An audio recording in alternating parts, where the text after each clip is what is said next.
M&P 9 Performance Under Shield.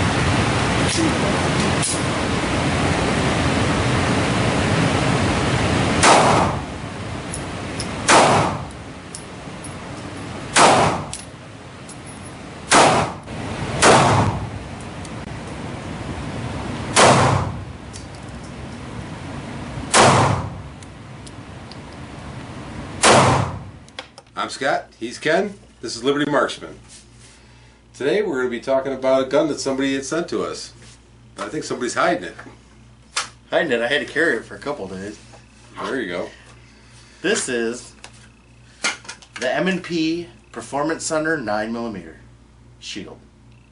You know, we've been kind of really excited about getting a chance to review one, and we had a viewer opt to send us his so that we could actually get some shots with it. So yeah, I've got a Shield in 40. Yeah, I love that gun. Which has been awesome. And this one comes right from the factory with your sights already installed, ported barrel. Let's bring you in, getting into the nuts and bolts of this thing. Let's get a little bit of a close-up on those sights. They're super bright. Those are really bright considering we don't have a whole lot of light with it angled down like this, but you can see those are pretty nice. Even at night, the fiber optic sights are not bad choice. You know, as long as there's a little bit of light, they'll magnify it. Yeah. And they're not as good as night sights at night, but during the day and in other low light conditions, they work phenomenal. Yeah. You can actually see the ported slide and your port in the barrel. Let me rack this. So you can see the ports pretty clear. Alright, so your opinion on the ported barrel? I think it probably reduced the recoil a little bit. You know, I know it's so hard. I'm still trying to figure out the payoff between the lack of recoil and the dirtying up of the sights to however many rounds you're going to get up. I mean, as far as a carry weapon, I think it's great because, you know, unless you're going to be blasting 100 rounds at somebody, yeah, right. I don't think you're going to dirty it up too quick. But for just taking to the range and trying to put 100 rounds through it, you know, you're going to have to clean this thing before you get through the 100. Yeah, it's hard to say. I might have noticed a little bit of recoil reduction, or muzzle flip, whatever. But the cool factor in that sense is just badass. Yeah, that's for sure. Thing looks awesome. So.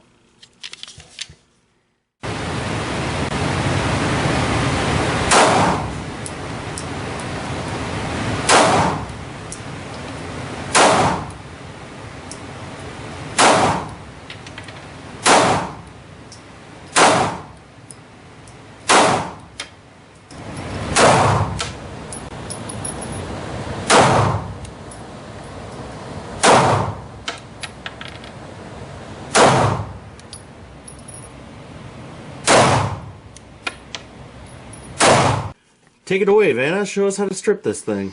Okay, we're going to start out by racking it back. Drop our magazine. Make sure we're clear. Now that we're back, we're just going to take our takedown lever. It's pretty much just like a standard M&P. Straight down. Do a pullback. Pull the trigger.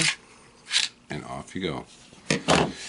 Now the rest of our takedown is just like any other M&P. Take down our captive spring. And there's your barrel. You can really see the porting done there in the barrel. I'll try to get you a little visual on that. Nice. How about the top side so we can see the ports? Seeing the porting on the slide. Porting on the top of the barrel. Now the one bad thing about the ported barrel is in the low light condition or pitch black, whatever, you do get quite a bit of flash coming out of the ported section, so that can mess with your eyes for sure. So it's just one thing to keep in mind. Yep. And assembly, just the way it came apart, but in reverse. It's just like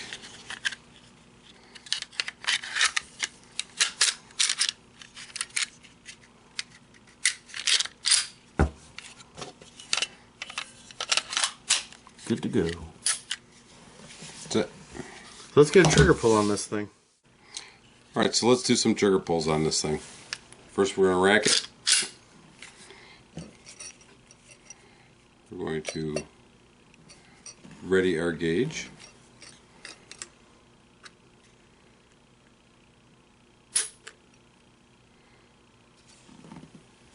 .10.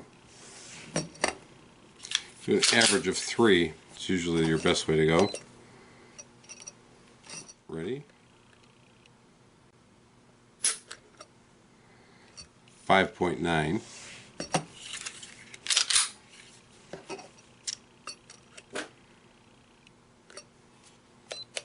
Let's not forget to clear it.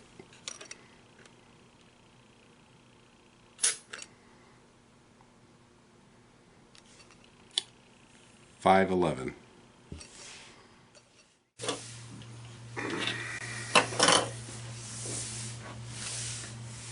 So what do you think of the different trigger they have on these? I think it's got a little bit of a how do I say it? Crisper break. Okay. I think there's a little more drag and lead into on a stock. Yeah, definitely. Trigger. It just feels, to me, it feels overall smoother. Yeah, any of this this lead in, 2-stage type of deal where you're going to have that long lead in up to the shelf and then the crisp snap. This one, I kind of like it. Yeah, and you know what? Also, I noticed too is, I don't know if you'll be able to hear it on the camera, but the reset. Yeah, you're not going to pick it up in the camera, but it's a little louder than my standard Shield. And the reset seems a little shorter to me too. Yeah. And it, like I said, I think you can hear it a little bit more, but you can definitely feel it. Yeah. More than on my standard. It's more prevalent Shield. when you're popping them up. Yep. So let's get a weight on this thing. 18.3 ounces, so that ain't too bad. It's the perfect size for concealed carry in a single stack. Yeah. Stainless steel slide, melanite coated. It's good. It's just like all, a Shield should be. It's nice and thin. I like it. I think it's a great concealed carry. Makes me want to get rid of mine for damn sure, and pick up one of these performance centers.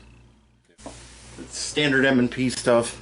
It's just super aggressive. It's got this wavy look to it, and I just like it. As far as the cool factor goes, I dig that part of it for sure. Yeah, it definitely has the cool factor. I like it. The things I don't like about this is, as far as I know, all the Performance Center ones right now come with a safety, and I'm not big on safeties on my concealed carry gun. Yeah. Some people are. Some people train that way. I just don't like them. If you have good trigger control, drawing with your finger on the slide, you don't have to worry about that kind of stuff. I do like that you can fire it with the magazine removed, so I am happy about that. Yeah. That pisses they me off. didn't bend 100%. No. So. But that's it, guys. That is a Performance Center Shield, and it is awesome. Yeah. I definitely recommend it. Out of anything I've shot so far in a single stack, whether it be the Glock 43, or whatever, that's my favorite single stack for sure. Easy to conceal. This your number one pick for concealed carry right now. Yeah, I mean, I like the Glock 19. I'm digging that too, but for a single stack, I think this is the way to go. But that's just my opinion, and I'm just some asshole. Yeah, it is nice and thin. I'll give him that. Absolutely. So if you get the opportunity, check one out. You know what? I don't think enough people do this. When you're looking for like a concealed carry gun or just something small or any gun, go to your local range and rent it. Rent it, shoot the daylights out of it. Go home, think about it, go back, rent it again, and shoot it again. Because your first impression might not be your best impression. Mm-hmm. Everybody has an off day. Don't blame the gun. More than likely, it's not the gun. Yep. Unless it's really whooped. But new guns, not necessarily. If you get the right range, like one of the ranges we like to go to, when you rent a gun, you just pay a one-time rental fee, and then you can go and swap it within your hour and a half, whatever you paid for range time. Yeah, that way you get. And that way you can try multiple guns at once, and it won't break the bank. And you know what? Maybe you can work with your local range and say, hey, if I pay a little more, will you allow me to do that? Because that really opens up your ability to try a bunch of different guns before you make that decision.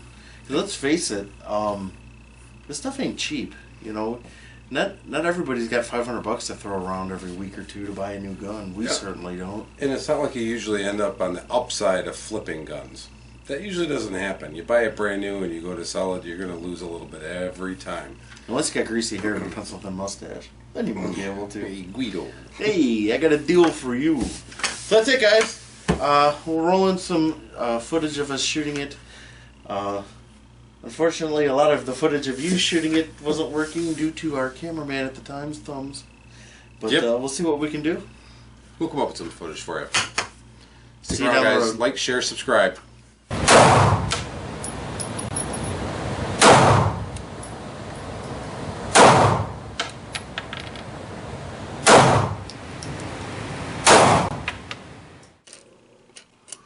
You see that coming at you, you're in trouble. It's still recording? Yep.